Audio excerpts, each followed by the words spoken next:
Dentists, what's your secret to having perfect teeth? After 45 years of working in the dental industry, I was fired for doing too well, and let me tell you, dentists fool their patients in more ways than one. When I went to medical school, we learned every method to help improve the health of our teeth. So when I began working at the clinic, I was shocked to see the common methods for dentists. Instead of recommending an easy fix, many dentists will tell you to use some expensive treatment that could be solved using something as simple as floss. Many times, if a patient has a flossing issue, the dentist will recommend an expensive mouthwash kit. If the patient isn't brushing properly, they'll tell you to buy an electric toothbrush that's not only overpriced but also gives them a commission. I've seen countless patients break into a cold sweat, just thinking of whether their insurance would cover the complicated treatment methods. I made a promise to myself that I wouldn't cause that feeling for my own patients despite my clinic's policies for typical treatments. Whenever my patients have an issue that their insurance can't cover, I recommend easy DIY solutions, especially like the one I'm going to reveal. A lot of problems like cavities, bad breath, and most gum diseases stem from one thing: an imbalanced pH level. This stems from the acids in your mouth and from the food you eat, resulting in odors forming from the pH level in your saliva dropping to a 5.5. The ideal pH level you want in your mouth is a 6.7.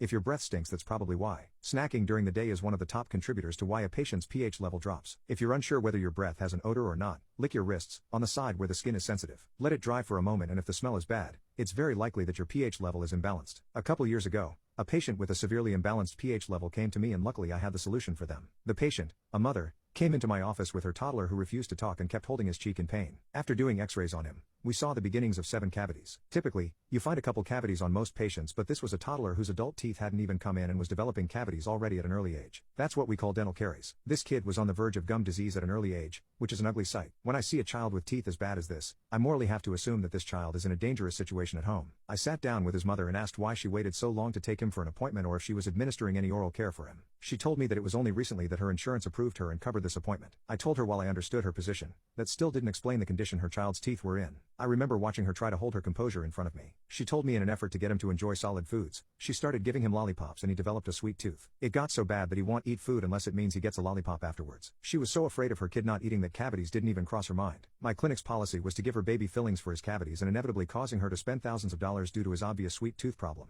But I could see that she just needed one person to give her a chance. I told her to come back next week and I'd have her treatment for free. I already knew what this baby needed. I went into my office and checked for some tooth cleaning lollipops. I luckily still had a whole bag left filled with multiple flavors of those lollipops that prevent cavities and clean teeth. They had the golden component erythritol, which is excellent for reducing acidity and, in turn, rebalances the oral pH level, stripping away the bacteria that infests your saliva. The best part is that this cleaning process only takes 10 minutes, and they taste amazing. I picked the bag, and when the next appointment rolled around, I gave it to the mother. I advised her to give these to her son after every meal instead of whatever candy she was using before. After a couple more checkups, her son's teeth were healing well and there weren't any more visible signs of tooth decay thanks to the tooth cleaning lollipops. We worked something out for him to get fluoride varnish in the future when his adult teeth grow in place. I also wrote her down a referral for a nutrition specialist and told her that I'd be in contact